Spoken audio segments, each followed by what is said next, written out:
Welcome to Nurturing Tiny Hearts, where Addie and I, Melanie, two moms navigating the twists and turns of parenting, embark on a journey of conscious and respectful parenting.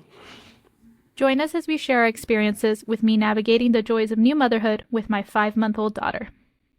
And me, raising my 3-year-old daughter, all the while embracing our Montessori inspired parenting style. Together, we explore all things mommy related with warmth, honesty, and a touch of heart. So grab a cup of tea, cozy up, and let's nurture our tiny hearts together. So, what are we going to be talking about today, Melanie? Today, we're sharing our journey with sleep from new motherhood to toddlerhood as we discuss the ups and downs and the tips and tricks we've learned along the way. Perfect. Sounds totally like you. Good enough. I thought it would be fun to kind of go Sorry.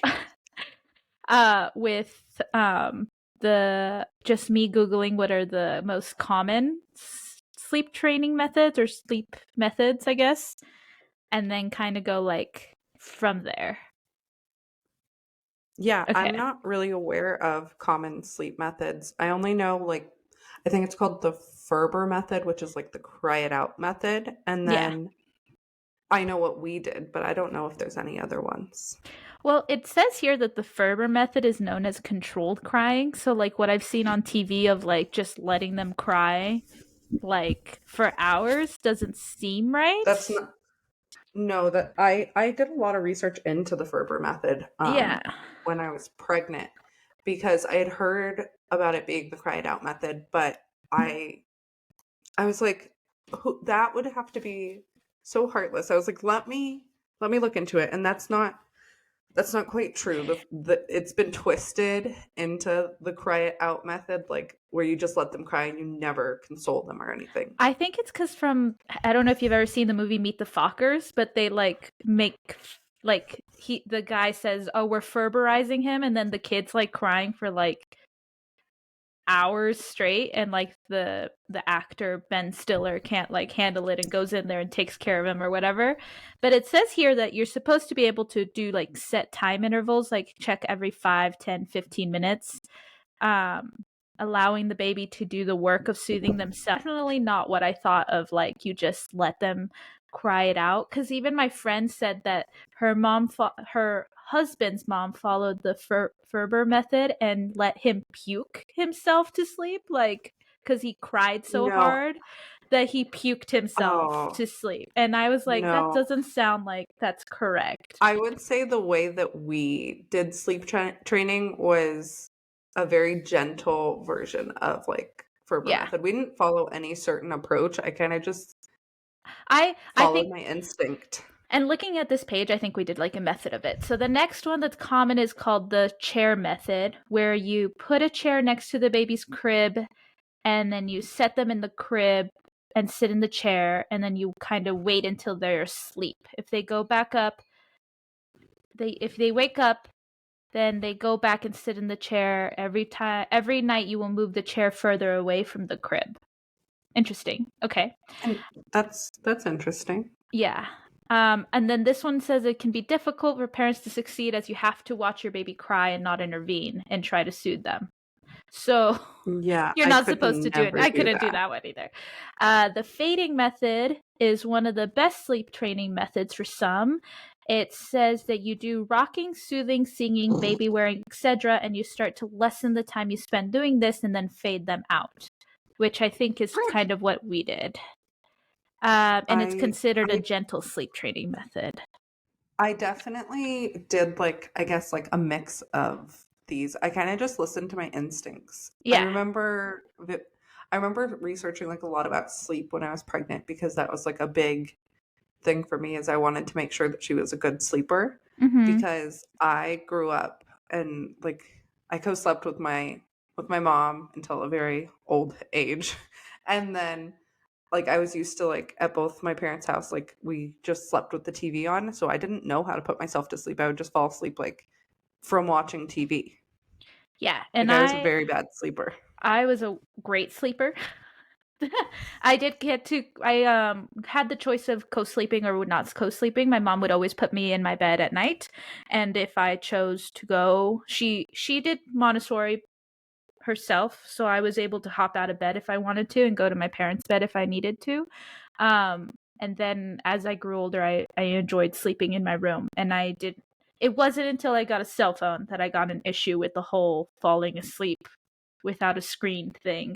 But that went away when I did a program called How to Break Up with Your Phone, and that totally fixed that whole situation. But the next method is pick up, put down method. Pick up, put down is classified as a gentle sleep training method. You will put your baby down for bed, and if they start to fuss, let it happen for a little bit. If they don't seem to be settling down, go and pick them up and soothe them, then put them down. Repeat the process until they're asleep. Then there is cry it out method, which isn't classified under the I feel like that's a Ferber. whole nother one. Yeah, it's the most controversial infant sleep training method because once you've gone through your normal bedtime routine, your baby is fed and safe, you put them down for bed and do not come back until morning, no matter how much they cry. I could never. I couldn't do that. Do you want to talk about how you approached sleep Since from birth until 6 months? So when she was itty bitty, we co-slept because of the eating thing. But I always tried to put her in the bassinet, even though we were co-sleeping. Like, I would get tired because my shoulder just couldn't handle the position I was sleeping in, because you had to sleep in a C position to do safe co-sleeping, and that's just uncomfortable. And I couldn't inch away from her, so I would pick her up and put her in the crib. Slowly, And would she stay asleep most of the time? Sometimes she would stir, sometimes she wouldn't. Sometimes I would sit up and let her lay on my thigh, and I just watch her sleep with my hand there, and I just kind of lean back and fall asleep. Other times when I was feeding her in the middle of the night, I would fall asleep. But this is all newborn days, so it's kind of hectic. I don't think I really had much other than let's just sleep when we sleep, kind of situation. But after a while, it turned into definitely figuring out bedtime routine, figuring out best perfect-ish time for sleep cues and everything. And from there, I would do contact naps on my wrap, and then we did the fade out, which is I would have her in the wrap, and then I would put her down when I felt like she was sleepy enough, still awake-ish but drowsy, and then I would put her down and she would fall asleep, and she would do really well. There was one way that really helped when she was really fussing, is I would kind of do the sitting there, but I would help her soothe inside of the crib. So if she was crying, I would hold her binky to her mouth so that she could suck on that, because she was definitely going to split it out if I just let her sit there. I would pick her up, rock her, bounce her, and then put her back down when she had soothed a little bit. What else? I would pat her. I got a shusher. That helped a lot. The shusher, she loves being shushed to sleep. But definitely patting and holding the binky to her mouth were her favorite things to fall asleep to at the beginning. Then it transitioned to me bouncing her. I did the 8 minutes, 5 minutes method, which is I would walk for 8 minutes, just carrying her with the binky, and she would get drowsy. And then I would sit down for 5 minutes, and then I would put her in the crib, still awake but drowsy, and she would kind of tilt her head and start sucking her thumb, and she would put herself to sleep. So that's how we started that. Then one day, actually the first week my nanny started, which was around the time that she was 4 months old, I was doing the 8 minutes, 5 minutes, but she was just fussing. She was crying in my arms, and I was like, okay, it seems like you really don't want me holding you. So I just put her down and I let her whine. She didn't have tears. She wasn't crying. I know her crying. She was just kind of whining. And then 5 minutes later, I checked the monitor and she had fallen asleep on her own. So she was just kind of over me touching her. She was telling you don't hold me. I can do this myself. Yeah, I can do this myself now, What was a game changer is we didn't know that her bassinet that she had was missing a piece on the bottom. We bought it as secondhand, and it was kind of bowing as she got heavier. Like before, we didn't notice it was bowing, and I told you this, and I was like, all of a sudden we saw that it was kind of like bowing, and that she was kind of tilting, even though she hadn't learned how to roll yet. And I was like, that seems really uncomfortable. So I like threw it out. I like was like, Jason, we're getting like day delivery Amazon. Like we're getting a new crib today, and the new crib I could rock it. So there was a point where like I would just set her down and I'd rock it for 5 minutes or something, and then I'd close her little curtains and walk away, and within 5 minutes she was asleep. She just kind of suckles on her thumb. So she kind of did the work for me, but like you said, I definitely followed my instincts of what felt right in the moment. I I there think were that's the big I think Yeah. that's the big thing with anything that you do as a mom. You can have an idea and like research as much as you want and have all Mhm. that knowledge, but then at the end of the day, if your instincts are telling you something that's like a little bit different, it's always better to listen to that because that's like Yeah. you're so connected to your baby, you know? And like I said with the whining thing, like I didn't do the cry it out method, but I definitely followed the like, is she full? Is she safe? Does she have the sleep pressures? Is it blackout curtains? Does she have the her white noise on? Is everything like ideal for sleep? Then I will let her whine. But I don't like seeing tears on her face. To me, whining is her just making noise for like a bit, and wanting attention, but not definitely no tears and no like of that heavy Does she like cry cry. with does she cry with tears? Because Yeah, with my daughter, she didn't start crying with tears until she was a toddler. Like no, it yeah. until honestly, until she was 2, I Mm-hmm. had never seen her cry with tears. So, at the doctor's appointments where they ask, like, is your baby crying with tears and making tears? And I was like, she doesn't cry. And no. Yeah, my baby it cries. was so the first time that I saw her with tears in her eyes, it broke my heart. And even to this day, I've probably only seen her actually cry with tears Mm-hmm. maybe 10 times, Yeah, no, my which is baby just my baby had wild. tears tonight. She had tears tonight because I think she had a nightmare or something, but she woke up with tears. It Oh, was so sad. And I went in there immediately and was like, I picked her up because yeah. I know when it's a cry. Yeah, no, she's been crying Yeah. since she was able to produce tears because she was really bothered by diaper changes and stuff. She's a little sensitive child, so Yeah. so I know what you mean by whining though, like without the tears, because that's smoosh. what my daughter Yeah. that's yeah, that's what my daughter she does as a toddler. Like she did that as a baby sometimes, but Hmm. very rarely. Yeah. She, Do you want me to she share what I did for sleeping? yeah. So, when we brought her home from the hospital, my big thing was always like I want to make sure that I'm doing everything right so she is a good sleeper. And she was already great from the NICU. I think Hmm. honestly they did most of the work for me. Even though I was there all day. But like no in the middle of the night when I wasn't there, like nobody's gonna go in there and like hold her and rock her and make her feel like they feed her and then they put her back down. So it's very like minimal contact.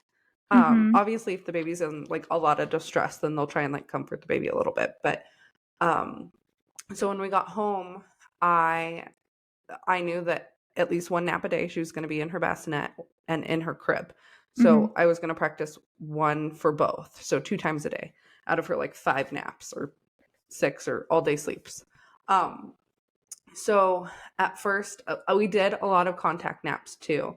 But so we started her first nap in the morning would be in her bassinet, and then in the middle of the afternoon, her next nap would be in her crib in her room because I wanted her to be very used to her room more Hmm. than just for play. So we rarely played in her room because I wanted to separate like play space from sleep space when she was really tiny.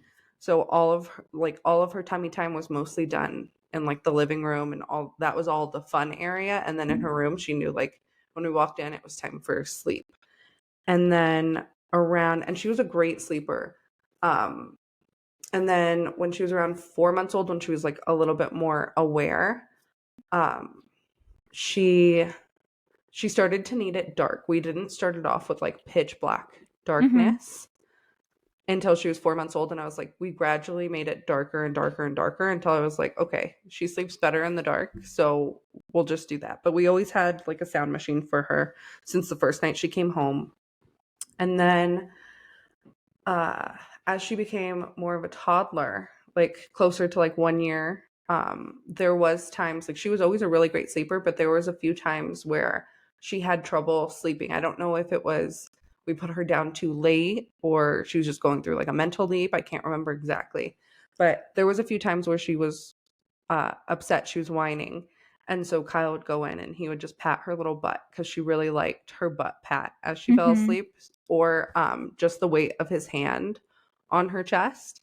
And then he would walk out and he would make sure he did it for like just until she stopped whining and then immediately would go. He wouldn't keep his hand on her chest or like keep patting her once she was calm. He was like, okay, and then I leave.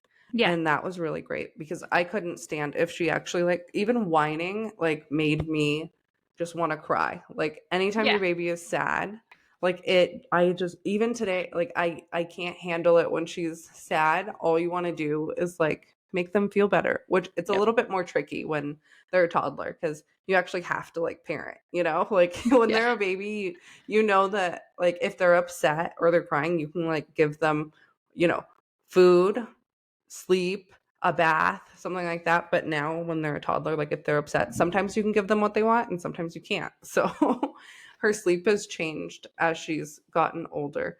Recently she's had nightmares for Mhm. like a couple of weeks, which was just wild to me. And it I felt so helpless when she had the nightmares. It because there's nothing you can do. All you want to do as mom is take them away, but there's nothing you can do. Right. Um, and as she's gotten older, she's kind of like we've always done like a book before bedtime, sound machine. And then as she got older, in the past couple of months after we transitioned her out of her crib, she's added on to the to the bedtime routine.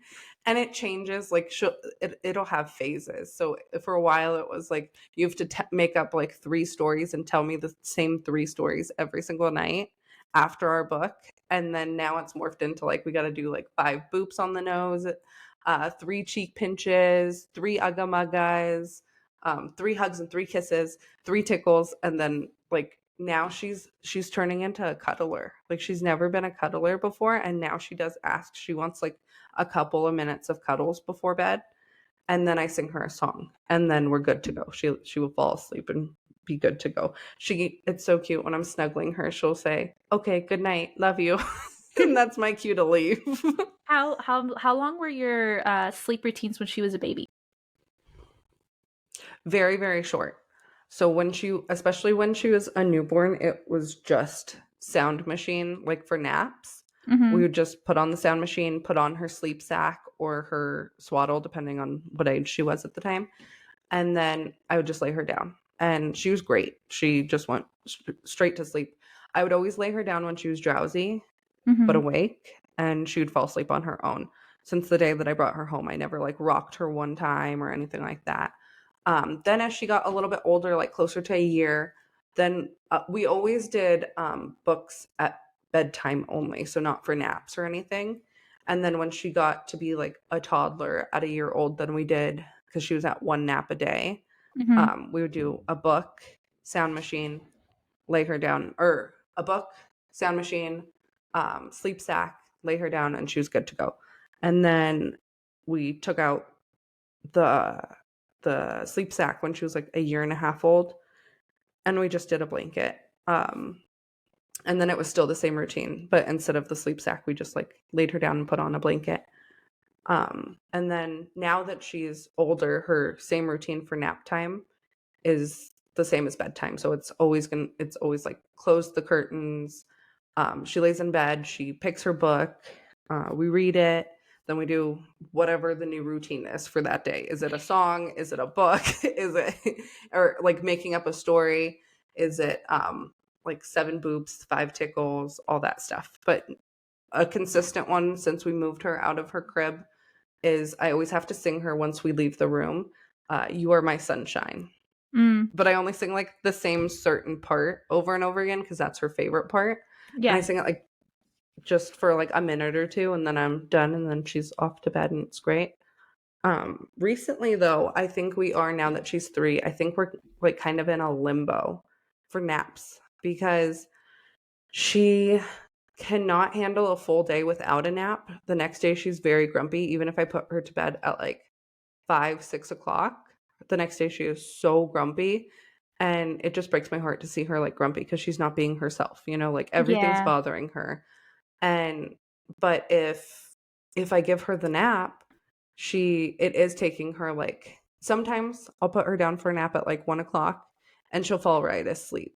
And then other times it'll take her like an hour and a half of just like sitting there quiet time, which is fine. But then she'll fall asleep at like 3 o'clock.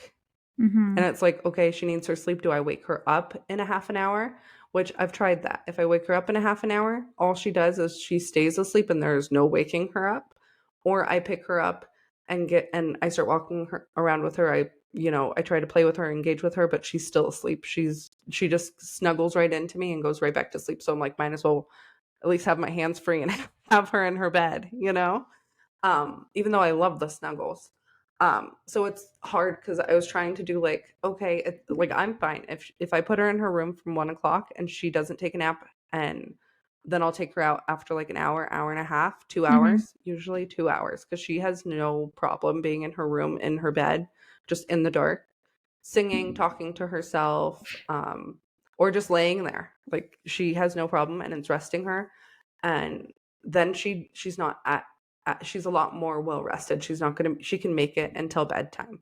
But recently it's okay, I leave her in there for those 2 hours and right when I'm about to go get her, that's She when she falls falls asleep. asleep. And I'm like, that's what happened today. That's why she had an 8 o'clock bedtime. Luckily, she did go right to bed though at 8 o'clock because I was worried. I was like, well, she didn't wake up until like 5:15, so is she gonna make it for a 8 o'clock bedtime? I don't know, but she went right to sleep.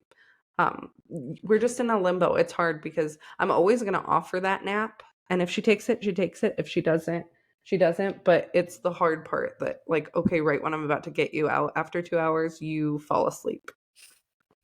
So Um, our bedtime routine is um a bum wash because I like always just making sure that the stuff from the day is gone. I don't usually do a too deep of a wash because that can cause oh, urinary tract. I forgot to say, we always do like a bath. We've Okay. always done a bath every single night since I think it was like the day after she came home from the hospital. We've always done like a bath. When she was very tiny, we didn't use soap every single time. It was just in the water, like um, pouring like warm water over her. And then we do like the soap on her body like once a week when she was really tiny. I only do a butt Now wash. she gets soap every day. Oh. We do a butt wash with very gentle soap, basically just in her creases because she's so chunky. She gets a little bit of everything there. And then once a week, a big bath. Um, and usually it's in the afternoon, but sometimes I do it in the middle of the day. It depends on my day. I'm like, are we gonna take a bath together? But that doesn't matter. um, Always starts with a bum wash. Then I do a stomach massage. It's not that she's gassy. I personally would love a massage before bed, so I do like a stomach massage, a little foot massage. When uh Smoosh was tiny, I used to do that too for like before naps and sometimes before bedtime, even with like a gentle, like unscented lotion.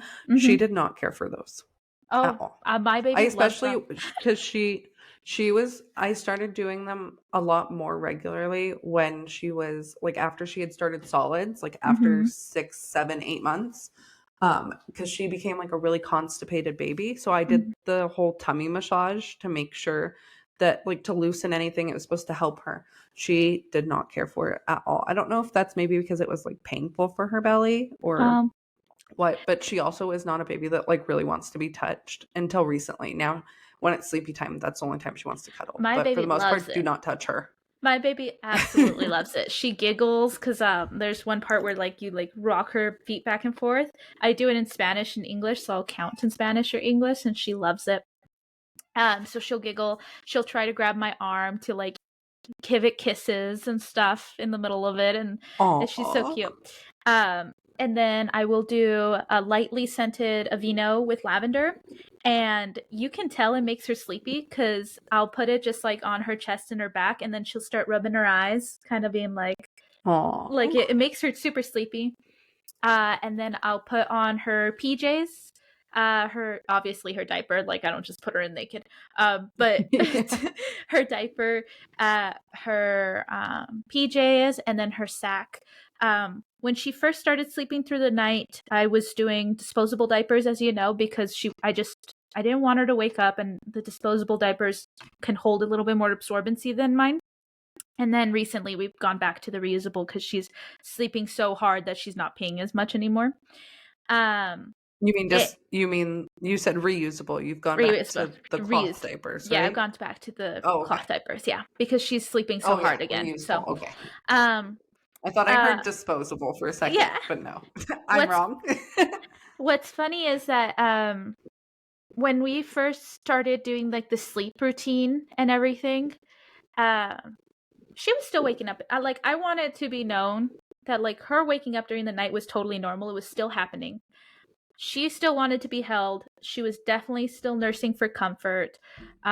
She wanted to sleep with me. Like the first few months where I was going from like when she was still feeding in the middle of the night, she would feed every like 3-4 hours. She would fall asleep like after 20 minutes each side and fall asleep. And it was super easy to just pick her up and she would be like asleep and just put her back in her bassinet.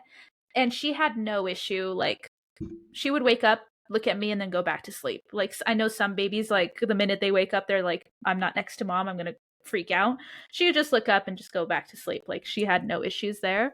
Um, and she wanted to eat randomly every 2 hours, sometimes every six. Like there was random days where she slept 7 hours. Like it was super inconsistent for a long time. And then, you know, that dreaded 4 month sleep regression that everybody is like dreading and stuff. I think following my intuition was the best thing possible because I was worried Yeah, how about my did you husband. navigate that? It didn't happen. I was so peeved. Like It didn't I, happen for us either, okay. I thought I was so the only so one. I was a little afraid to say that. it didn't happen for us in the night. It did for the naps. The naps were off for like a week and a half, where before she was sleeping like really easily, but it was the attention thing like you talked about, right? Like it was before Mhm. we were able They to go start to on notice walks. everything. Yeah, we were able to go on walks. We were able to go in the car. We were able to do contact naps, and she was falling asleep easily. But all of a sudden, she was having very big feelings about it because everything was overstimulating. I think overstimulating. Like I can't imagine all of a sudden being able to hear, see, and smell more, you know?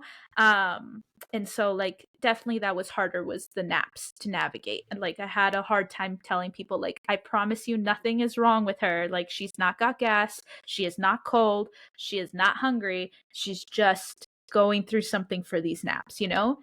But nighttime Melanie, I like so I was worried about my husband's sleep because he wakes up early. So I was like, okay, well, I think it's time to transition her to her bedroom because we need to sleep. She's going to be sleeping longer, supposedly with this 4 month regression. I'm going to sleep in there with her because we have a bed in there, like like a big person bed. And I was like, I was going to say human bed, and I was like, not a human bed, but like a I big person, heard that. I heard that. a big person bed. And I was What like, size? Is it like a full size bed? it's a twin. It's a twin, which A twin. Okay. you know that's fine. I grew up on a twin. And Yeah. so I was like, I'll sleep in there for whatever the week or 2 weeks that it takes. You know, that first night went to bed at 7 with her, woke up at 7 a.m. I was like, have we been the problem? Have we been like farting in our sleep or snoring or something and keeping her up in the middle of the night? That like she's like finally bliss, you know? Like I was like, what the heck happened? So for us, the 4 month sleep progression didn't happen. Around 5 months, I it was a couple of days before 5 months, she started to wake up instead of like at her normal 7 o'clock. She was Mhm. waking up like gradually a little bit earlier, like 10 minutes earlier every single day for like a couple of days. And I was like, that's weird. So then I was like, maybe it's me, because at that, like when you're about to be 5 months, they also like start to like realize like mom's right here sleeping next to me. Um so I was like, maybe it's me being too close. So then, even though I didn't want to, because I wanted to sleep with her in our room for the full year, I was like, maybe we'll just try a one night in her room and see how that goes. And it worked perfectly. She slept until 9 o'clock the next day, 9 o'clock in the morning.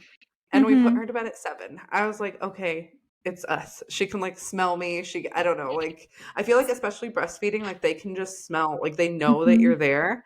So I was like, so it was the hardest thing for me though, because that our rooms are like right next to each other, but she just felt so far away. And So far. even when I put her to bed at like 7 o'clock when she was in our room, I Mhm. wouldn't go into bed until like 9, 10 o'clock. And then I always did a dream feed. Even once we moved her to her bedroom, I always did a dream feed at like 9 or 10 o'clock. I would go in and I would feed her, and I think that's why she always like slept through the night, because once I put her to bed, then I would give her one more feed, and then for the rest of the night she never woke up. And I did that dream feed until she was probably like 9 months old, because I was afraid that if I took that away, she would start waking up. And My, then I was my like, okay, I think she's fine. we give her a I would bottle as also, part of her routine too. That's the final step in the routine. Well, second to yeah. final. The final step is a book, but like second to final is a bottle. So she gets one. I would always also, when I would go in for that dream feed, like there's different ways to do that dream feed. Your baby can be awake and, looking at you and stuff like that. And then you put them down and they're like drowsy but awake. Well, my baby never woke up for those dream feeds. I would pick her up. I would give her her milk, still asleep. Actually, I would pick her up. I would put her on the floor. I would change her diaper. Um, and then because I was concerned about leaking and stuff like that, Mhm. because we also use cloth diapers. I would do all that. She's still dead asleep. I put her on the boob, give her her milk, put her back in, um, and she never woke up for even diaper changes. It was crazy, um, and then I think I cut out the diaper changes at like 7 or 8 months. But I was also afraid that she was gonna leak. But she never leaked or anything once I stopped that. So that was really nice. But them dream feeds are crazy. Do you do a dream feed like once she goes to sleep? Nope, just that final bottle is enough for her. So, Yeah. sometimes, but like I said, sometimes, like last night, I think it was my fault because there's some I have a crown right in my tooth, and I woke up moaning because I was in pain. So I woke her up because she's in our bedroom again because we're finishing this wall. Um, so we've been working on it during her naps, and before when she was in there, it was just not conducive. So she's sleeping in there, and I'm sleeping in there, and I woke up and woke her up because I was like I just made a really loud noise when I woke up to pump, and so that just wasn't conducive. But no, the bottle is usually the last thing that she needs for the night, and then I pump every 6 hours now. Um, because it's for my supply. It's got nothing to do with keeping up my supply. I think it would be fine if I didn't pump. I just want to. I It's don't just for have your little stash. my little stash. I like today. I was at drill. Jason uses my stash. Like he has to, and I pump while I'm there. Um, but I like the I nighttime one. also built Yeah. I built a stash as well, especially because when I brought her home from the NICU, I had so much milk that the NICU like sent me home with that I had given for her that they Mm-hmm. didn't end up using. So I brought all that home, and then I continued to pump even like every like hour and a half, 2 hours, even after we stopped like giving her like bottles. I was just pumping just in case. Like, what if I wanted to have a glass of wine and skip that feed? Or what if I wanted to go out for a little bit and then Kyle can give her a bottle. And sometimes we did give her a bottle so he could like bond with her and stuff like that, but it was very rare. And then I ended up just using it for like milk baths and popsicles. I didn't even end up like Yeah. giving it to her. We I use have it. like a whole freezer full. Freezer full. Yeah, we have a whole freezer full, but since we use that supplement at night, I just end up giving it to her. We use silicone bags now too because I was like, well, since I'm pumping at night and we pretty much just use it the next day to give her that extra bottle part of her bedtime routine, let's just put it in a silicone bag. It's better for the environment than like using a plastic bag that I'm throwing out, and like it was a whole thing. So like I have a bunch of silicone bags What for kind that of supplement. pump are you using? What kind of pump The are you using? Doesn't it have like little bottles that it comes with to Mhm. like cover it? Yeah, I can cover Why it, don't you but just keep it in there then? because sometimes I don't end up using that one. I sometimes I use like other ones, so it's just one of those things. Sometimes I pump too much. Like I don't want to give her 8 ounces before bed sometimes. Like that just seems excessive. I Yeah. usually, keep it around 4 ounces. So I like store half, keep half, like, it's a balance thing. How do you, I know this is more like a feeding question than a sleep question, but how do you gauge how many ounces she needs if she's breastfed? Because I didn't really have to do that once I stopped giving her like supplemented bottles. I didn't even have to. So how do you do that? She tells me if she's full. She does. She's totally good at telling me. But okay, before she wasn't. Before we did paste bottle feeding. So I would feed her a little bit, stop feeding her, and I would make sure it's not overflowing, right? Like into her mouth and overfeeding her. I would pause, and then if she would keep Yeah, we like did the paste feeding the paste when feeding, Smish was now little. But now as an older baby, yeah. she grabs it. She feeds herself. So Yeah. like I can tell when she's like full because she'll kind of like let it slide out of her mouth, and just kind of like drop it, and I'm like, okay, then you're done. But most of the time that girl is like chugga chugga, like Is like, she like finishing those 4 ounces? And then if she finishes them, do you give her another ounce? Do you give her another no, half ounce, or do you just nope, leave it at 4? nope. I use sign language too. I say all done, and then she usually is like she'll grab the bottle and she'll shake it in her version of baby sign, like all done, Hmm. and she Hmm. usually doesn't extra Oh, I fuss. miss So sign language days. yeah. I actually started introducing more like traditional American ASL, Mm-hmm. not just like the baby version, even though a lot of the signs for the baby version are like true ASL, some of them are not. So I've Mm-hmm. been introducing that because I miss doing that. That's like the funnest thing. It's like playing We've charades with your always done baby. traditional ASL because of Jason's aunt. So we've always done traditional ASL. She's taught us like a lot Mhm. of signs for the baby and stuff, and it's really nice because the baby does stare at her hands when she talks. So it's nice because she already knows what that her aunt is trying to talk to her. So it's really cute. Mhm. Um, but I think I wanted to talk to you about like frustrating moments that I don't know if you had, but I definitely had, which was the old mentality that a lot of family members have, which is like the baby will sleep when they The need baby to will sleep, sleep when was so frustrating when I was like, no, she's on a schedule, like not as strict as yours was, but definitely like I'm following her Yeah. cues. Her max I awake mean, is her max don't get awake. me wrong. I followed her cues mainly, but I also had like a very good idea of like exactly what time because we woke up every single day at the same exact time. So I Mm-hmm. knew like this is her max amount of time. So and the schedule did change as she got older, but I was very very strict for all things like for sleep, for eating. I was very strict to like follow all the baby led weaning like things like it has to be cut a certain way, it has to be a certain texture. I was very strict on like tummy time and all of that. I was a little Yeah, strict. I would do it again though. I wouldn't say I'm strict. I would say I'm flexible, but I really wanted to I respect her food, of course, like there's no way I'm ignoring Yeah. that. Um that like minute she's awake, she's on my boob. Like I followed what you followed, which was the eat Eat, sleep, eat, play, play, sleep. sleep. Um, as soon as she was about 2 months old, but because before then it wasn't feasible, it was like eat, tummy time, eat, sleep, eat, tummy time, eat. It was a lot more eating than like just eat, play, sleep. Um, Yeah. Whatever But works. whatever works. But it was kind of the same general thing. But once we were doing eat, play, sleep, everybody respected her eat thing. Like they were like, yeah, she needs to eat, whatever. But when it came They to the always think sleep, that the baby's hungry too, though. Like oh every my time your baby gosh, cries, she must be hungry. she must be hungry. Oh my gosh, the way It's that never sleep. It's never sleep when sleep. they say it. No, Never. oh, she's just upset because because She has gas. she has gas. She's cold. Why don't you put socks on her? Um, Oh my oh, God.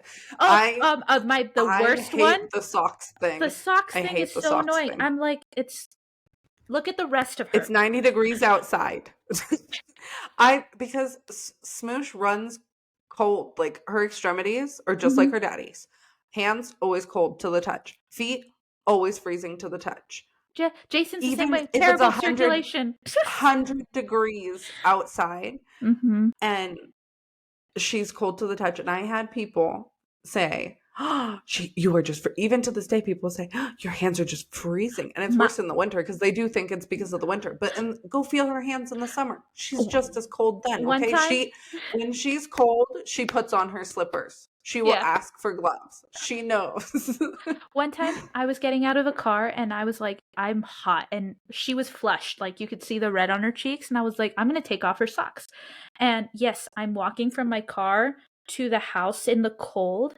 And so in those few minutes, her feet, terrible circulation, just like her dad, got cold. And my dad was like, her feet are freezing. And then I told It's him, I not a was like, big deal though, to be honest. It's really not. If you're going from a warm house to like a warm car or a warm car into a warm building, they will be just fine. it Especially was like even fine. now with Smoosh being a toddler, like because she still obviously is in her car seat. You can't put big heavy jackets and we live, in the mountains where Mm-hmm. it snows a lot. I'm not gonna spend it takes longer to try and put that jacket back on her or take it off of her when you're putting her in the car. Whether your car is warmed up or not, it's still gonna take longer than me just picking her up and we walk inside really quickly. And I've had Yeah. so many comments like, she's not gonna wear a jacket. She's wearing a long sleeve shirt. She has her beanie on. She Sometimes is I throw their fine for blanket the over three her. seconds. I know. I'm like, she's fine. Like, it was a whole thing. But I will tell you that in my family and in Peru, uh, they believe that cold makes you sick. They don't. The concept of germs is so not a thing apparently. My But even mother believes that the cold makes you makes you sick sick. as Even well. even my aunt Mhm. had to. She was like after her son had their second child or something. She was like, I had to get over the whole like cold makes you sick. She's like, the cold doesn't make you sick, and I was like, It's not thank true. you for learning that. But my whole family is like, te vas a resfriar, which means you're gonna like it. The cold the death will be the death, like the cold will be the death of you, essentially, is like what it says. You don't go to Mhm. bed with your hair wet. You don't walk around without slippers or socks on, like no matter what the temperature is. You don't let the wind hit your back. Like if it's spring, Melanie, my mom always got me a vest because she was like, I get it, you're hot, but don't let the cold hit your back because it will kill you. So like, so my and then I told my dad, I was like, no, she's not cold, she's hot, she's flushed, like from the car. It was really warm in there and she had a Mhm. blanket on top of her car seat and she was really warm. And he like kind of got offended that I was so mama bear about it. And then a week later he's like, Yeah. just be flexible. Like, what's the big issue about, like, my stepmom was like, why'd you have to be so rude to your dad about just putting socks on? It's not a big deal. And I was like, it's Because the I'm not gonna do something that's gonna harm my baby. If my baby's hot, she needs to let that hot out. yeah. You're not gonna put socks on a baby that's already hot. You're not gonna put a beanie on a baby that's already hot. You Mm-hmm. know. Yeah, But I as was far as the sleep goes, I had a lot of pushback for as far as like people, and by people I mean like family. yeah. Whether it was and it was just a certain particular individuals for the most part, but um uh, they didn't understand a sound machine. I had someone suggest nursery rhymes instead of the Or sound machine. classical music. uh, Classical Yeah, well, music. classical Oh. music I get, but like no, the sound machine, the white noise, all your baby hears in your belly is the rushing of your blood.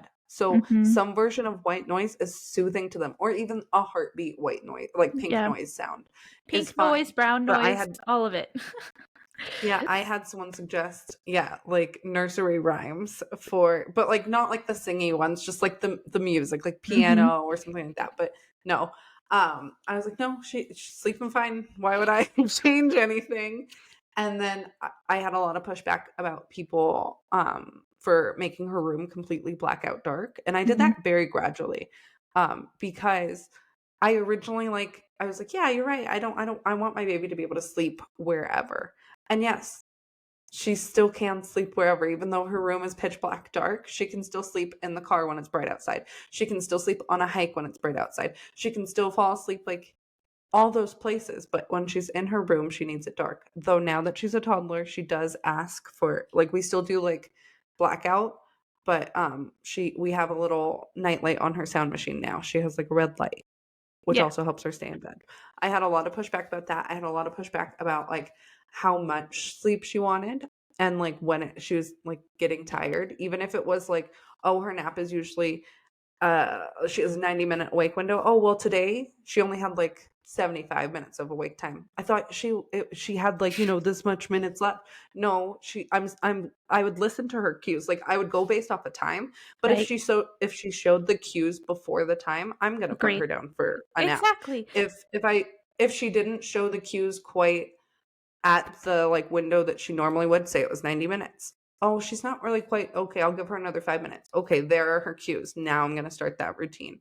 And that's kind of how I gradually would like push her awake windows a little farther. But I always listened to her cues, but I Syracuse. mainly went off of like if someone asked me like what time will she nap? Because that's the most frustrating thing is when someone's like, I need to know so I can come like hang out with her or so you can come. I'm like, I could tell I you an estimate of Yep. when it will be, but every day is different. Like if she slept for her nap, if she slept instead of 2 hours, she slept for 3 hours, that's going to be a whole hour difference between what time her next nap is. Because if I was assuming she was going to nap until 10 and she napped until 11, like that pushes the whole day back, you We know? had we had family who wanted like who did not like there was some people who didn't like the feed place sleep schedule because they wanted to hold her right away after she was awake, and they would get frustrated because I would be like they would get there and they'd be like, oh, can I hold her? And I'm like, no, she's falling, I'm putting her down for a nap now. And they were like, oh, okay. And I just realized I have avocado on my shoulder. Um but she would so I put her to sleep and then she'd wake up after like 45 minutes, whatever, and they'd kind of been impatiently waiting, and then they'd be like, oh, can I hold her But now? And like, I'm aren't you like, here? no. I had the same thing. I had the same thing. Aren't you here to also visit me though? Like Yeah. that's the most frustrating thing too is like, okay, you're not gonna interrupt our routine. My baby is used to, getting food the minute she wakes up, especially with your baby having feeding issues at the beginning. People should understand. With my baby being so small, people should understand. And they just did it. They Yeah, really did it. they were like, they can wait. And I was like, you want to see what happens when she waits? Like, my baby She's is not going to be pleasant in your no, arms. she's not gonna be pleasant. She's going to be mad because she's looking for milk, and then you're just going to get an upset baby, and then Yeah. I have to deal with the upset baby. No, No. And I'm then she's not. gonna You can refuse be my upset. boob. I can deal with you Yeah, because she's because gonna be she's upset. so hungry. Yeah, she's gonna get mad. She's not gonna want to get on my boob. It's not gonna be an easy latch. I'm gonna be frustrated. I'm gonna be stressed. Like, Like, no. no, thank That's you. one thing that I had to learn is like boundaries with people because I am naturally like been raised to be a people pleaser. So Hmm. it was hard for me to say like we're not doing that or like stick up for her like originally when she's like very tiny, and then as she got older I got like more like no, like I'm always really nice when I'm like no, we're not doing that. I'm not like aggressive inside. I'm like no, we're not Yeah, doing I know. that. Inside, I'm in like a but rage. like I'm like, but even when I'm nice about it, those people, it just triggered everything because even I'm doing it as nice as no, we don't let her sleep with a blanket. That's not safe. And then the person would get offended. Um, I'm not trying to offend you. I'm trying to keep my child safe. And it would hurt my feelings so much because I already don't like to make people upset. So me telling you that you're doing something and then you actually getting like way more upset than you should be, Like, at the end Exactly. of the day, it's my baby. Don't we all want the same thing? If you want to hold this baby, you must care for this baby, right? So Yeah. you should be listening to what is best for the baby. That's what is the most frustrating thing. It's like you're being a little selfish right now, okay? Yeah, and then, like, they would rush me to feed her, and I feel so pressured because I also wanna be a people pleaser. I'm like, "I get it. You've been here for Hmm. an hour and a half waiting for her to wake up, and now I'm feeding her for another 40 minutes, like, I'm sorry, like, but I like, The baby needs the food. and then And you're then gonna it's tummy time. So and now you then can't hold them either. and it's like, and I'm like, well, I would let them do chest tummy time, so that's fine. But I would be like, but then, if it took longer, like let's say it was a 50-minute feed or something, then she's out. Like that's the end of it. She's got 5 minutes. I gotta change her I diaper. had that happen a lot too. Right? Yeah. Exactly. And I'm like, she's done. I hated when people would also I think you've mentioned it too happening to you, but I hated when someone would offer to put my baby down for a nap. Carry them. And then I would tell them, I would say, "Yeah, you can do the nap, but this is our specific routine." And then Yeah. I would give them the specific routine, and they did not follow it to a T, and they're like, "I don't know why she's not asleep." And then I would go in and I would do it, and they're like, Yeah. "Oh, okay." But they wouldn't Exactly. even say like, "Oh, well, like, look, you really do know." It would just be like, then I get the side eye because, oh, what do you know? The routine that we've been doing her whole life worked. Oh my God, Yeah. imagine. I know, and, like, the carrying and, like, one time my mom came in and, like, I understand she was trying to help, but she, like, started, like, patting the baby's butt and, like, doing other things, and I was like, "Lady, like, you're Every baby's stressing so me out." different. It's so ridiculous, like, "You're Yeah. stressing me out," and I was like, "I get it, you were helping me." And I did wanna say, like, during my baby's naps, she does sleep with a blanket because I watch her on the monitor, and she has her cloth elephant that helps her fall asleep.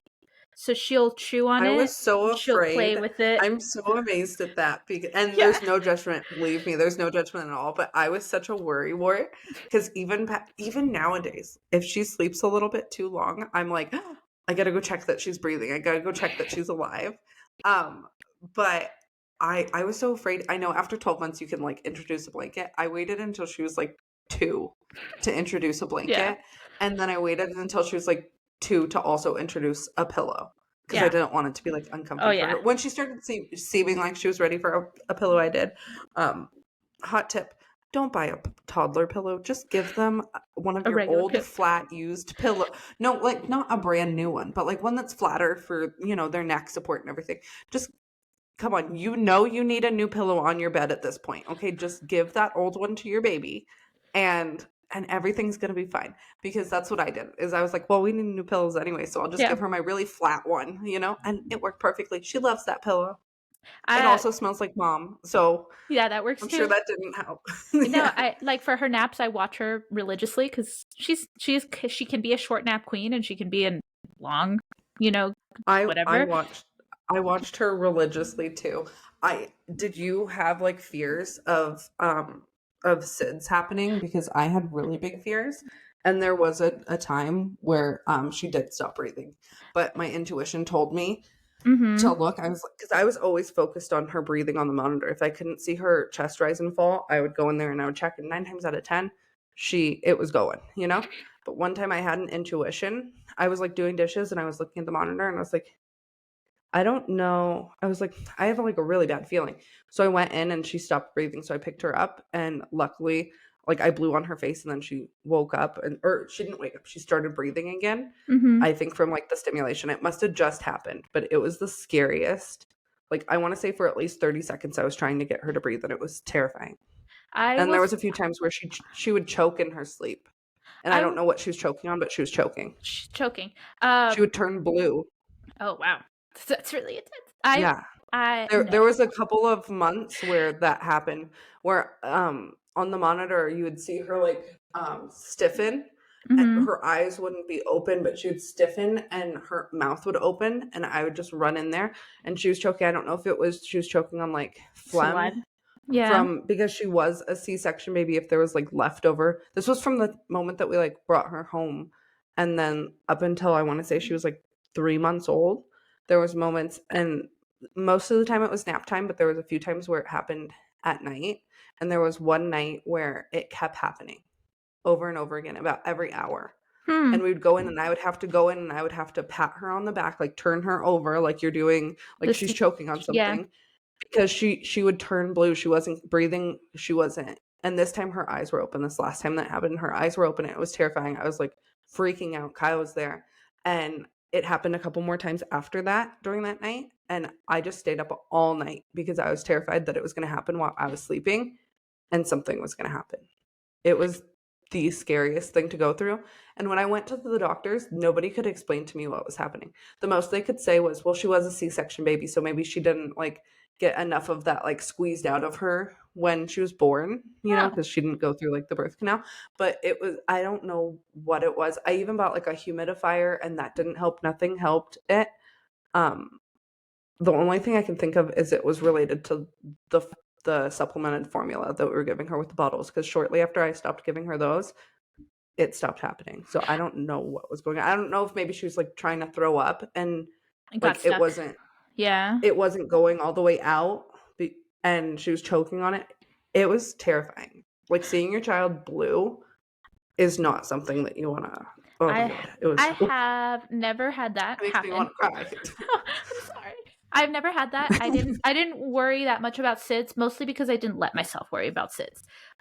Because I was like, if I am a warrior, I am. Like I'm a very like anxious person. But if I can kind of tell myself like it's a reality, but if I don't let it overwhelm myself, then it's best for me.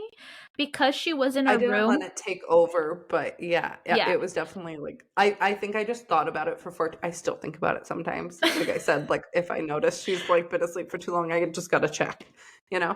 But Yeah.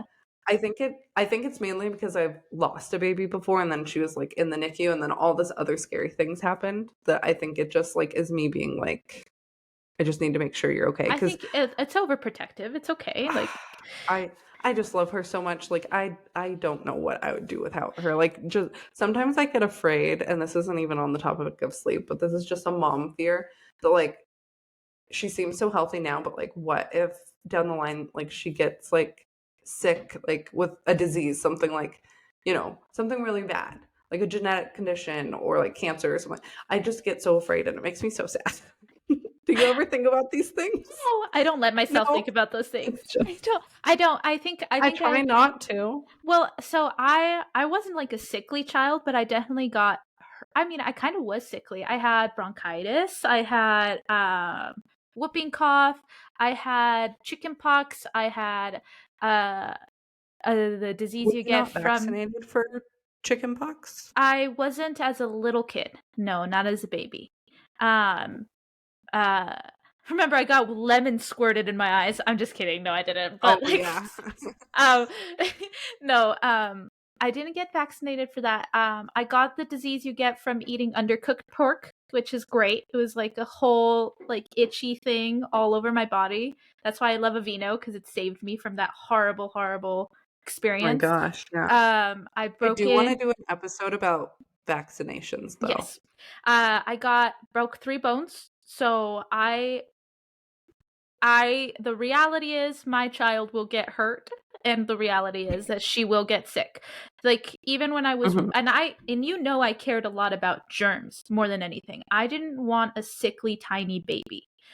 But when it came to SIDS, she slept next to my bed if I ever worried about it, especially when she was a newborn with irregular breathing.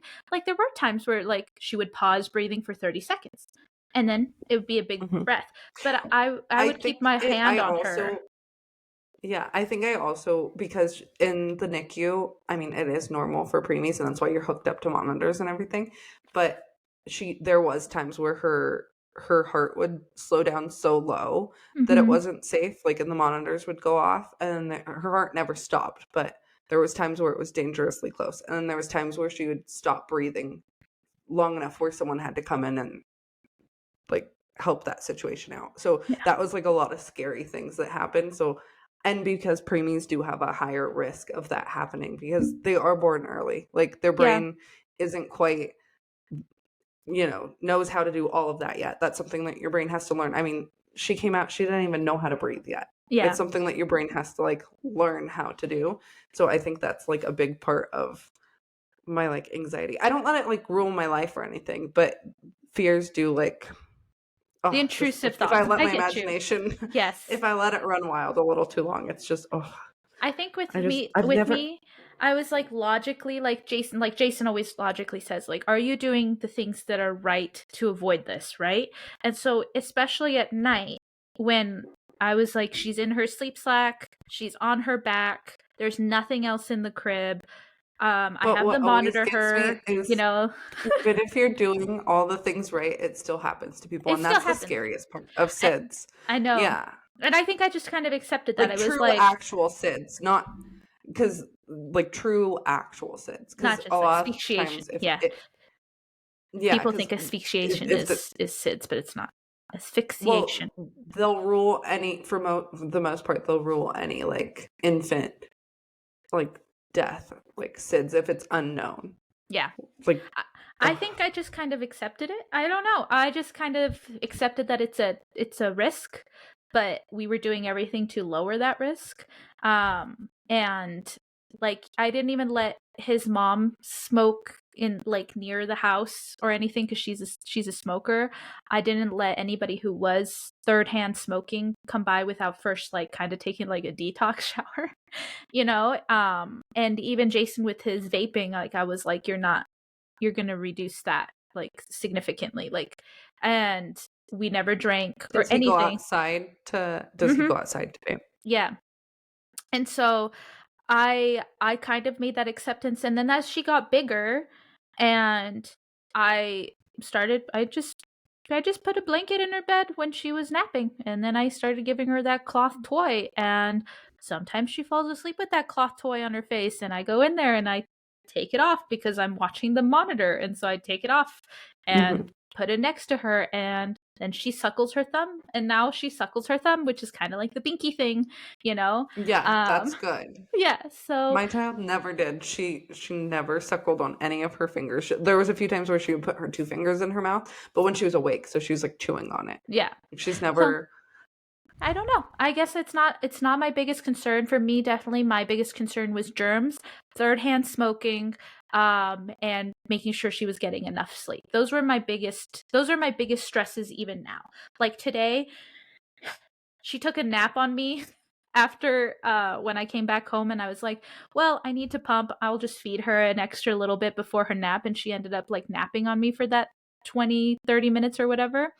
And then I was like, okay, well, now you need to go down for a full nap. And she refused. And so I was How kind long of did you like, wait in between her nap, or did you try to transfer her?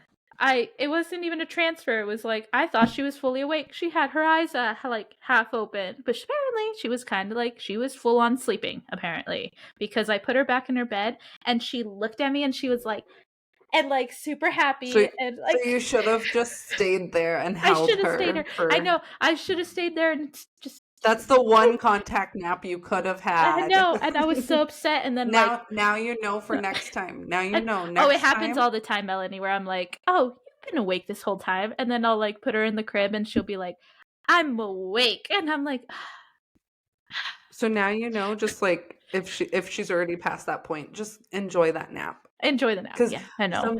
someday they won't contact nap anymore. I Even will though say that the Smoosh, reason I didn't want to is because I wanted to clean so bad. Like I like it's there's but you're gonna look back and you're gonna miss those opportunities. You're not gonna remember that you had wanted to clean your house. yeah, There's that's true. always time for that. You're gonna want those contact naps. It was so funny the other day we were talking about contact napping, Mm-hmm. and then I think it was last night. I was starting to make dinner, and all Smoosh wanted. She didn't wake up until like 5:30 from her nap, and we got her up, and she didn't want to wake up.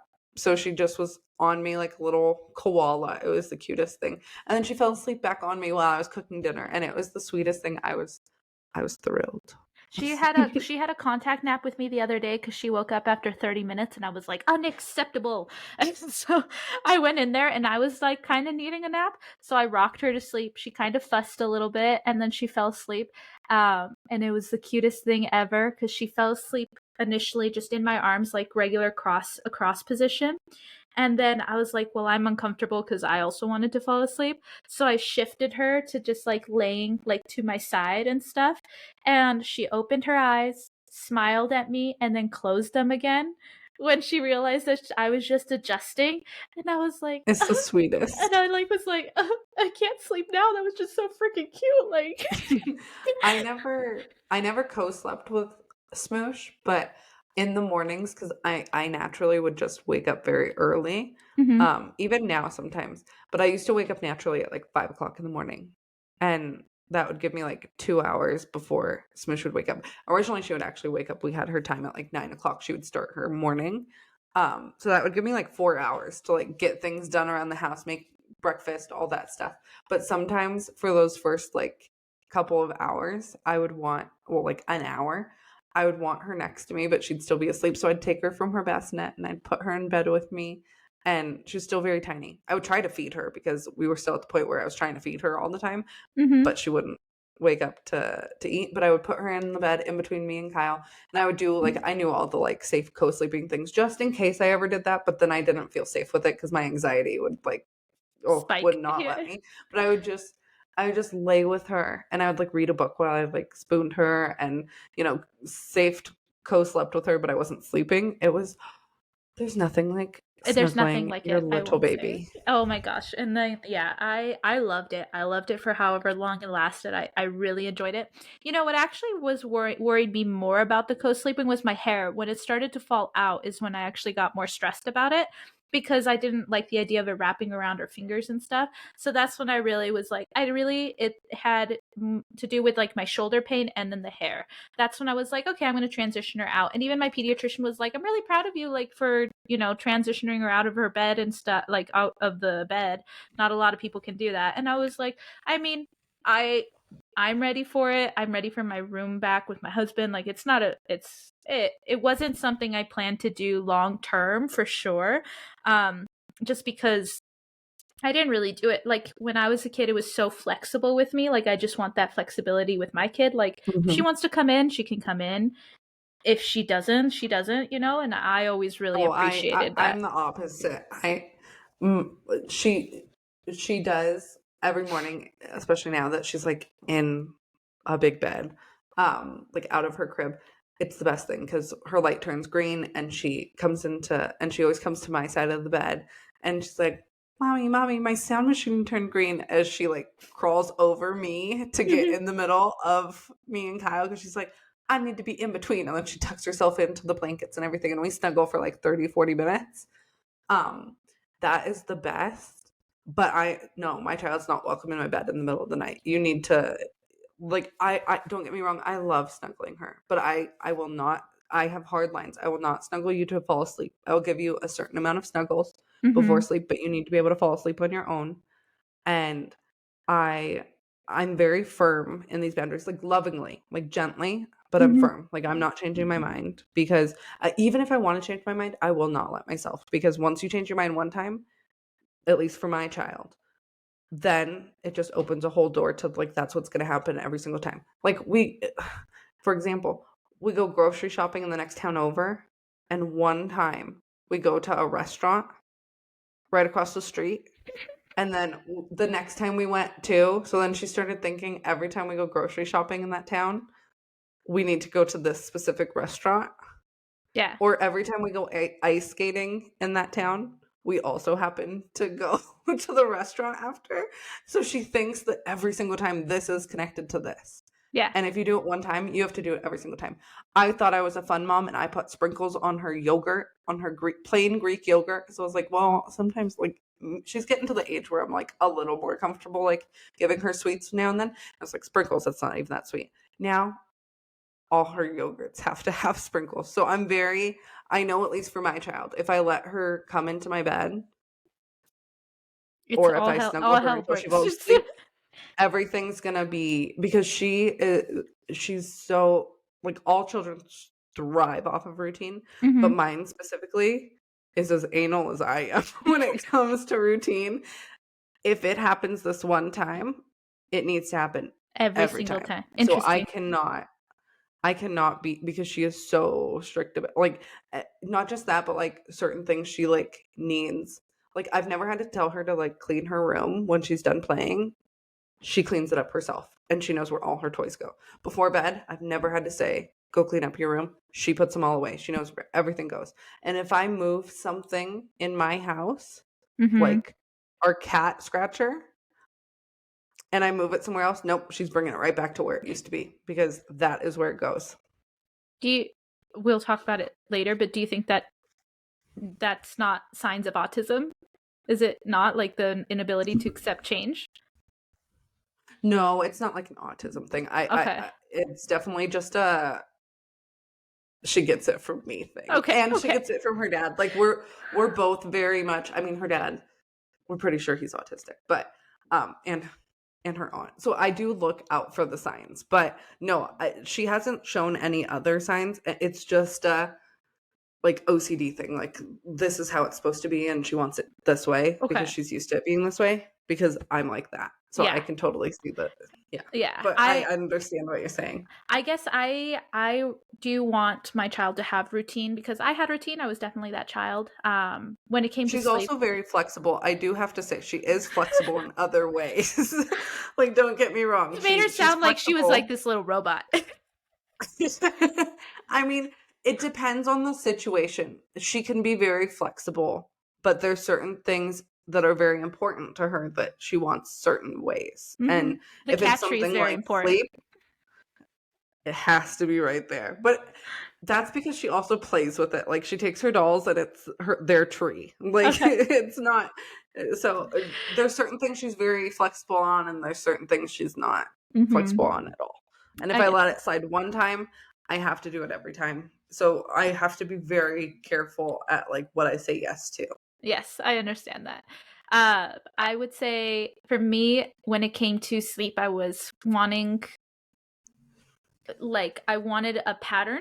I will say a pattern, but I didn't want rigidity because I do like to go out and I didn't want her to flip out if it wasn't me putting her to bed.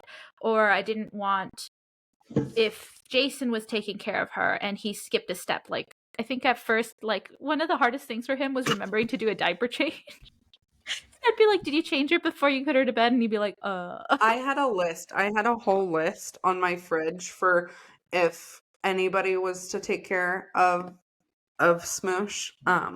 So it had, and I would update it every time that the schedule would update, but it would have, it didn't have times though, because um, Yeah, that mine doesn't that's have constantly times. changing. But I would tell them these are about like I would also have a picture of like all the sleep cues and like the hungry cues and things like that. Hmm. So nobody would forget anything. But Smoosh has always been very good with she doesn't care who's putting her down for bed because there was times where like I would have Kyle just do bedtime by himself or she's had my dad put her down for sleep and she was like a year and a half. She didn't even know my dad because he lives in a whole nother state and she was Hmm. fine with that. Like I've had other and she's been fine with her aunt putting her down for a nap before. Um it also just depends on who she likes as a person. She's not going to go down for a nap if she doesn't like a certain person. Oh, interesting. Yeah, no, I have never had uh anybody but her godmother really take care of her. And her godmother is like this squishy person, like super soft and like just she can be put to sleep right on her. Like, man, she loves falling asleep on that woman. How does Uh she do for naps with the nanny? How does she do for that? Do she you put does her down great. for a nap or does the No, nanny? the nanny does, and she does great because she's so good at self-soothing at this point. She just plays with her toy, and then we check on the monitor 5 minutes later, and she's out. I think next week we should do an episode about like working mom and stay-at-home mom because I have so many questions about like the whole nanny thing. Yeah. She just follows my routine. Yeah, she listens to me. Sometimes she's like, "What are we thinking today for nap?"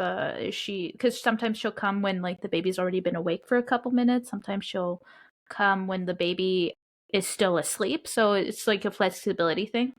And she'll just ask me questions about like what are we thinking? Is she ready for a nap soon? Like, and she has my app that I have all of the settings, and I'm like, I think Mhm. she's only been awake for 45 minutes. You've got like a couple, you've got an hour or so. And yeah, What and app she do you use? I cup used Cuptail. Huckle.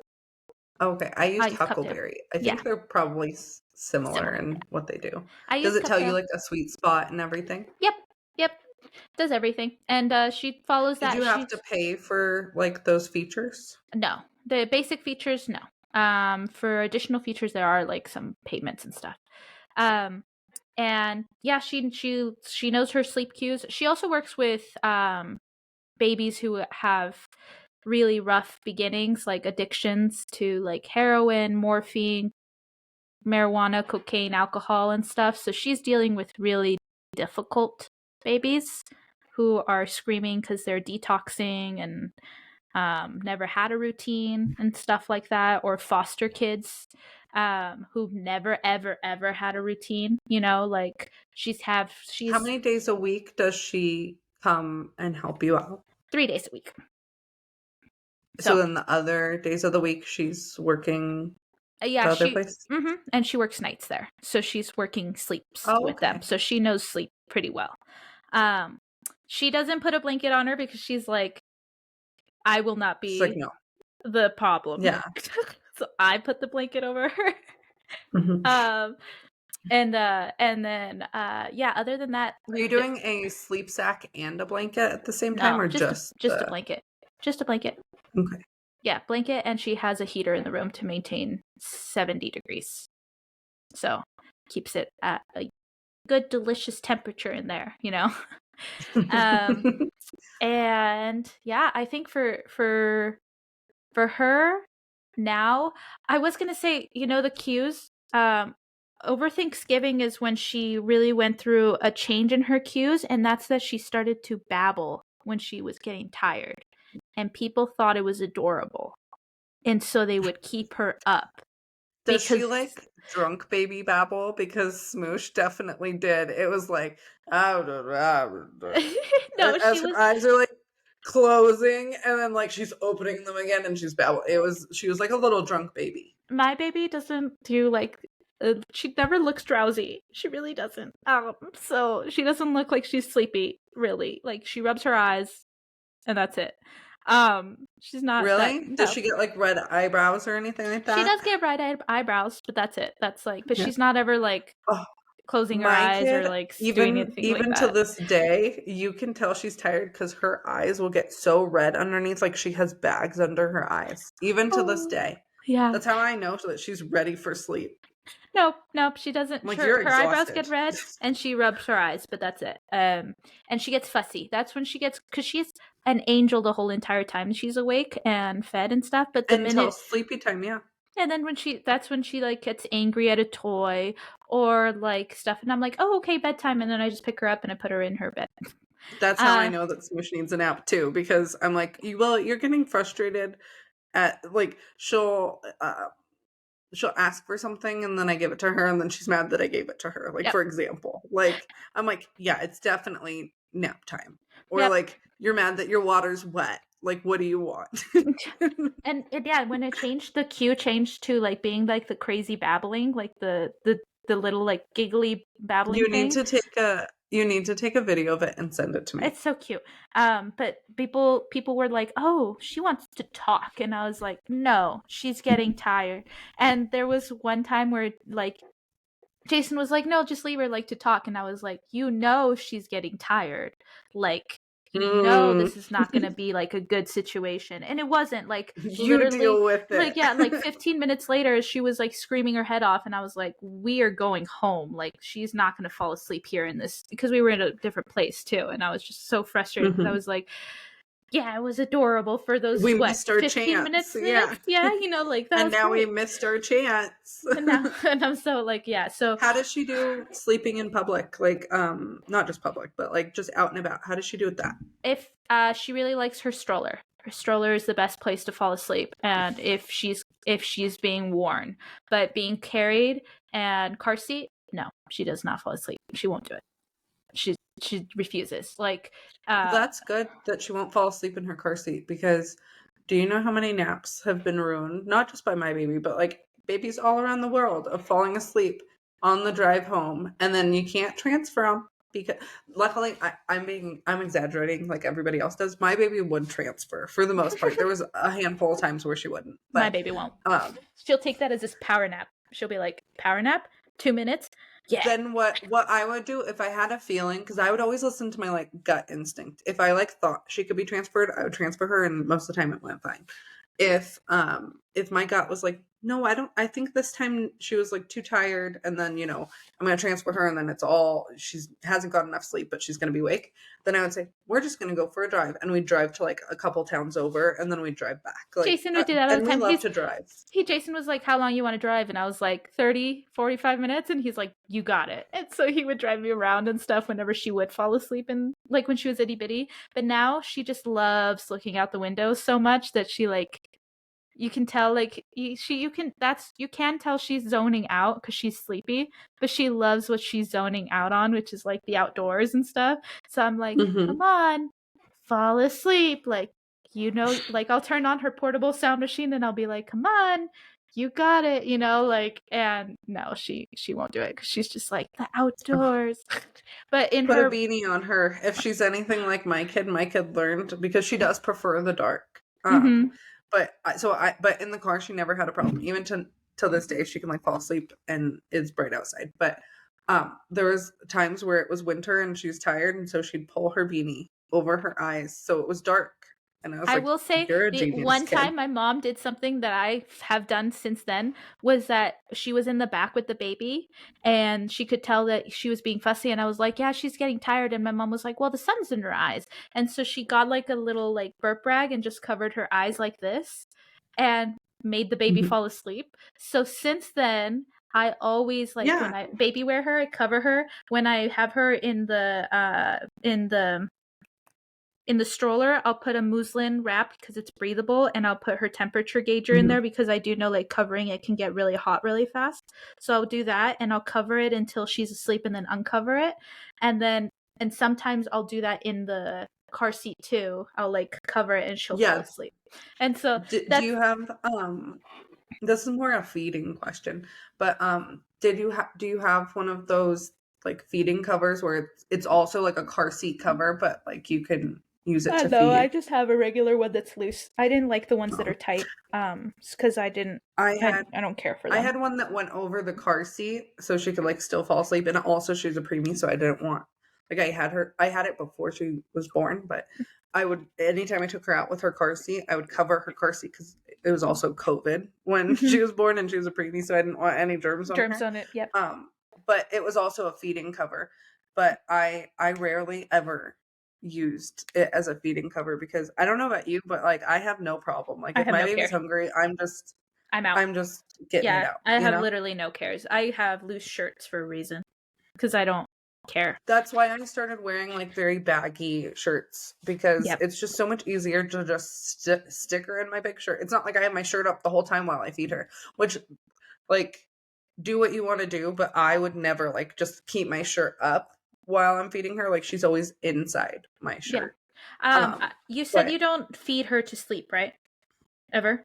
Yeah, never. I've done that. She does ask, because I still do breastfeed, and she does ask for mama milk, and that's what she calls it, mama milk.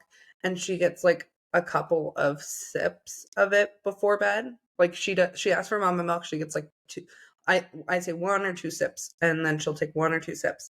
And then I do her like whatever her normal routine is. Right now it's boops and like tickles and stuff.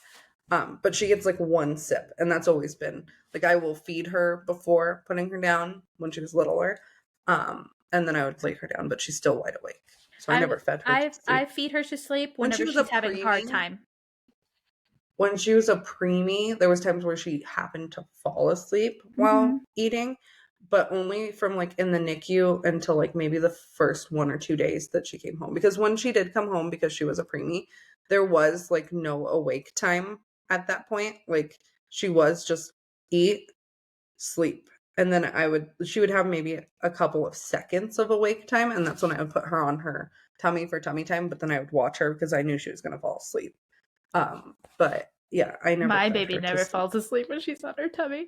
When she was younger, she would cry and she'd slam her head on the ground and she'd be like, and she'd just give up. She'd be like, Did she like tummy time? she liked Because it until Smoosh she got tired. loved tummy time. Until she got tired, then she'd throw her head on the ground and start like tearing up, and I'd be like, okay, Oh, it's done.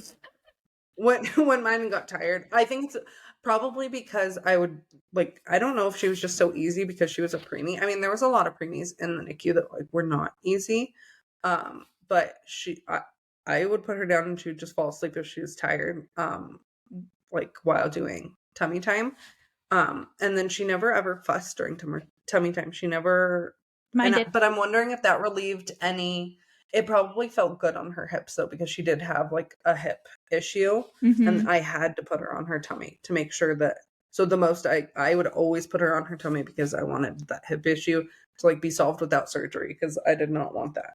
I think my baby just likes, she's a little bit of a, she's kind of a Velcro baby. Like she really is. Like she loves being carried. She loves being touched. She likes falling asleep on my boob. And like I said, I put her to sleep with my boob like today on accident. Like I didn't mean to do Hmm. that, but when I saw it happening, I was going to let it happen. I wasn't going to stop it because I was like, I don't want to pump. I want to give her my boob. And I there, do have to say. Oh, you go ahead and then oh I'll yeah. say what I. And then New Year's Eve, we went to a friend's cabin and she didn't want to fall asleep. Like she wanted to hang out with us, right? So I put her on the boob, I covered her up, and she loved being there. And she fell asleep to the sound of everybody playing poker by just feeding, and she was so much happier that she was with me and still part of everything going on. Mhm. Like it was just her thing, and we still do that. Like whenever she really is struggling to fall asleep, we call it the last resort is boob, and I will put her on the boob and I will sleep next to her. Like that is our last Mhm. resort if she's ever really really struggling. Like I almost canceled on tonight because I was like, she's really struggling to go back to sleep. Like, do you think she's gonna go back to sleep? And we just hung out with her. We like rocked her. We talked to her, and then I put her back in bed, and she fell back asleep after a little bit of talking to Well, herself. you saw there. I guess there have been a couple of times where she fell asleep on the boob because you saw when I was at your house, the Mm-hmm. last time, and she was overtired. But she had also just been traveling and like met a whole bunch of people and was in a whole new environment, so she wasn't in her best headspace. But she fell asleep in my shirt, but she unsuckled. She was just in my shirt at that point. But I guess Mm-hmm. there's been like one or two times where she's fallen asleep drinking milk, but that's not like something that I can like actively remember doing. Yeah, I like it. I think she's a really cuddly baby because we're kind of cuddly people. Like Jason and I just love. Oh, I'm so I feel gypped because I'm such I hate people touching me. But except for like my husband or my baby, like like my dad. I love his hugs. Like I could hug, but he's the same way. He doesn't want to be touched. Except from like his wife or his daughter. But my daughter is the same. She doesn't want to be like snuggled or anything like that too much. She's getting more snuggly. And don't get me wrong, like she is also like a Velcro baby to like a certain extent. Especially when she was littler. She would want like me close by or like she would want me to hold her, but she didn't want like snuggles. Yeah, Does that make sense? Like yeah, she wants me to hold her, but she doesn't want to be cuddled like up and stuff. No, yeah.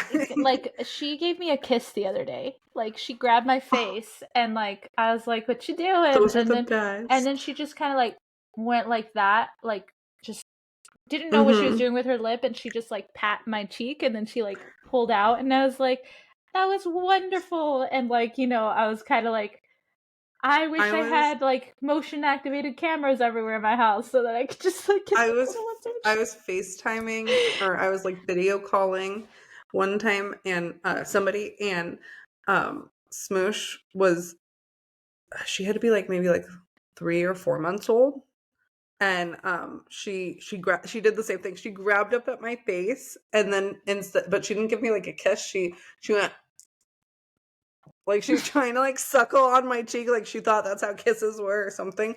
And that person on the other end was like I was recording that.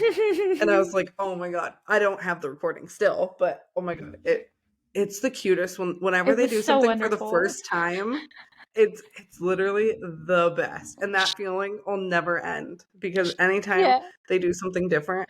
But I think all of it to kind of like tie everything in is like I think good sleep is really important. I think moms should be very, very, and I mean it, like aggressive with family members who aren't respectful about like their kids' sleep.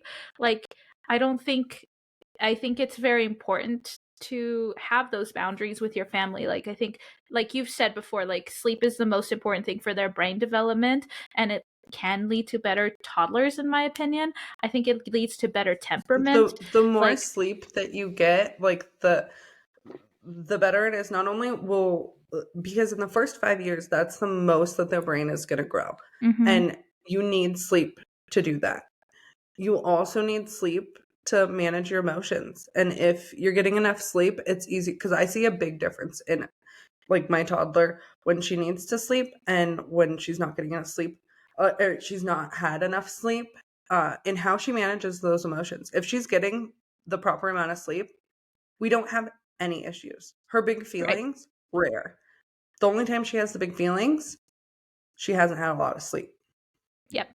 Yeah, So exactly. I And do think that's that it's so important to prioritize that. And even if it makes somebody else upset, which obviously you never want to make someone upset, but when you're a mom or a parent, like your first job is to protect your child, even if it's something as silly as like yeah. what other people think is silly as sleep. Even like that moms judge each other for like, oh, you put your baby to sleep with a bottle or like a boob or like they sleep with you, No, like do whatever you're works for you as long whatever as they're works. sleeping. As long as they're sleeping, that's the most important thing. Like yes, my child transitioned to her bassinet really easily, but like I said, there's days I where did we want do to other ask things. you, I did have one last question for you. And then we can end the episode because I know you got to get to sleep. Uh, so Speaking of sleep. you have, sorry, it ties in. You have a bassinet that she's in right now, right? She's Mhm. 6 months old. Yes. And then you have the twin bed in Yes. her room. What is your plan for like when you will transition her to that? And what's your plan for that? She will start out with the trundle lower part, so that she can go in and out as she pleases. I want to follow the same concept of like, you know, I want to do the stay in bed for as long as this light is on there, but I wasn't able to rely on my mom in the middle of the night in the sense of like if I had a nightmare, she was gonna ignore me, and I don't like that. So I don't want her to think like if I Oh, have a nightmare, I'm not gonna be able I to go to your I've room, you never know? done that. If Smoosh has a nightmare or if she tells me that because she's been going on the potty since she was, Mhm. an infant, but she's been independently like potty learned, like where she doesn't need any help or anything like that for since she's 12 months old. So if she does have to go potty in the middle of the night or during her nap, she will say, I have to pee or I have to poop or I have to go potty. And I Yeah. will 100% of the time go in. And there's been a few times where she even uses that just to get out of her bed and not because she has to go. But every single time, I will take her. Yeah. Um, and every single time that if she's feeling upset, I will always go into her room and like, Yeah. So I really be the want her to support for her. feel comfortable for that. So I want her to transition there. I will do the same thing I kind of did for her 4 month, which is I will sleep in there at first to see how it goes. Just to kind of gauge like what does she need to be able to sleep better? Like is something keeping her up? Is it and we'll keep the sound machine and everything, but I will At start by what age do you think you'll transition her from the bassinet to the bed? when she is able to sit up in her bassinet is when I will start the transition. She's not currently able to sit herself up. She's not really, well, it's not that she's not able to. She's lazy about flipping from her back to her tummy. So, to her tummy. So she's not there yet. She really likes it. The She likes first time that Smoosh ever flipped herself from her back to her tummy, she did it while she was sleeping in the middle of the night. Like right, she was still in my room at that point, so Mhm. she had to be like 3, 4 months old maybe because she was out before she was 5 months old. Um, So she did that. I want to say it was 3 months. She did that, and it wasn't even one of the times where I put her to bed in between the chunk of like 7 to 10 p.m. Mhm. No, I was laying right next to her, and I want to say I was texting someone. And then I looked over just to check on her, and she was flipped over. I was like, I missed your first time that you rolled from your back to your tummy. Oh, so sad. And she had No. been showing signs for like weeks. Yep. I was so upset. But she's rolling around. She rolls on her It's side just and not, scoots you around said her. she doesn't like her. You said she doesn't like her tummy. So, So she doesn't. I She mean, doesn't care for it. She'll go on her tummy and like now that she's totally figured out how to go from tummy to back, I'll put her on her tummy and she'll be like flip, and I'll be like, come on, hang out a little my bit on your kid tummy, flip. loves her tummy. Once she could roll herself over, she slept on her tummy until, I want to say, until we moved her out of her crib. Now she sleeps on her side. Probably Oh, sleeps on her tummy too still. okay, yeah. I'm surprised that she's a back sleeper. I'm a tummy sleeper, so I don't know, but she's kind of just she's chilling. So she's progressing as the way she should, and she's Yeah. enjoying it. I don't know. That's good that she doesn't want to like sit up yet though, because the sooner that they want to do things, like the sooner that they're like out of babyhood, there's less milestones to look forward to. I mean, there's always something to look forward to as mom. I mean, But today like she those ate her first, food. yeah. Yeah, and I mean she's getting there. Like she really is like she's scooting around. She's just not crawling. She just kind of like army crawls a little bit and stuff, like Yeah. and but she loves sitting. I wouldn't be surprised if she sits before she wants to flip from her back to her tummy. Like I won't be surprised if she skips that and just ignores it. Like cuz she loves sitting cuz then she can hold her books open and flip the pages, and she likes picking things out of a box, and that's her favorite things to do. And so I wouldn't be Do you have surprised her if she sit with like a boppy around her, Yep. or how do you have her sit? I have her sit with like the breastfeeding pillow around her, because it doesn't support her very much. It just supports the No, but it box to does stay. just, It keeps the yeah. box in place, so that way it doesn't go forward because she will reach. And there have been times where she like plops forward and then she kind of like lands on her face on a very soft mat. People, very soft mat. Yeah. But she like is Yeah. like frustrated because like it fell off from her and she had to reach for it, and stuff. So like, You know, it'd be I don't know if you already have this toy, but a really good toy for this age is an object permanence box. Do you have one? is that She would love it. which one's that one? I'll send you a picture of it. It's hard to describe. Okay. It's a box. I'm sure you've seen Smoosh play with it 1,000 times. It was her favorite toy until like even now. I would send you mine, but I gave mine to my friend. But it's the box, and there's a ball. You put the ball in, it drops, and it rolls forward, and then you pick it up and you do it again and again. Oh, I okay. had Smush playing with it since she was, I think I've seen I it, but don't I know, thought like it was for 9 months 3 or 4 months. plus. No, you, as soon as they can grab is when there are some, I never adhered to any of like when people said to use things. If I felt like she was ready and she had the skill level, like I Mm-hmm. gave her another good one because she likes to grab things, right? Is the circle puzzles. Yes. With the really big circles. I actually Mm-hmm. still have one, so if you want me to send it to you, I totally can. Okay. It's at my mother-in-law's house. I can totally send it to you. Or I can come and visit you and bring it to you. Oh, that Um, works too. but those are really good.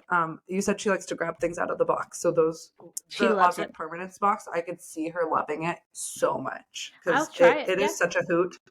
She loves, Yeah. she's very gentle with it. She'll pull something out, she'll look at it, put it in her mouth, and then she'll set it very gently to the side.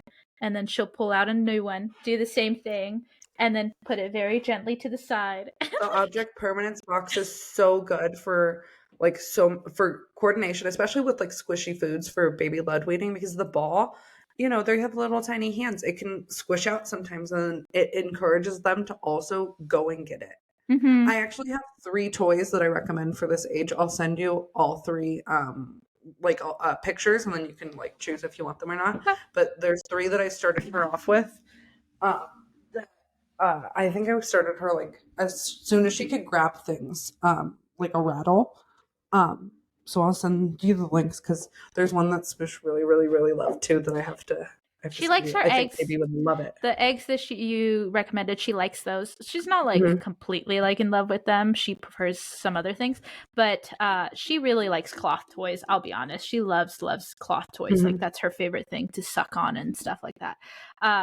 Harder toys, she's kind of like meh. But I have to go to sleep because sleep Yes, you do. is important and I need sleep. Yes, it is so important. I'll send you Even as an those adult. I'll send you those toys and you don't have to look at them tonight or whatever, and it's up to you when you want to buy them and stuff, but Okay. yeah, I think she Sounds would good. love them. So how should we end the episode? I think we have good ideas. I think whatever happens, just sleep is the most important. Like, no matter what you do, if your child is sleeping well, then your child is It sleeping doesn't well. matter how you, yeah, it doesn't matter how you get that. If you co-sleep, if you immediately put them in their crib from the day that they come home from the hospital, anything you want to do, if you, as long as it's safe.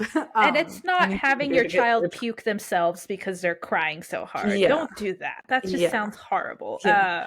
That's just But if you do want to do the cry it out method and that works for you and you can do that, go ahead. just remember We they support have to you. be fed, safe, and comfortable and with the Yeah. right things. Like if your child is just a fusser because of fussing, then they're going to fuss.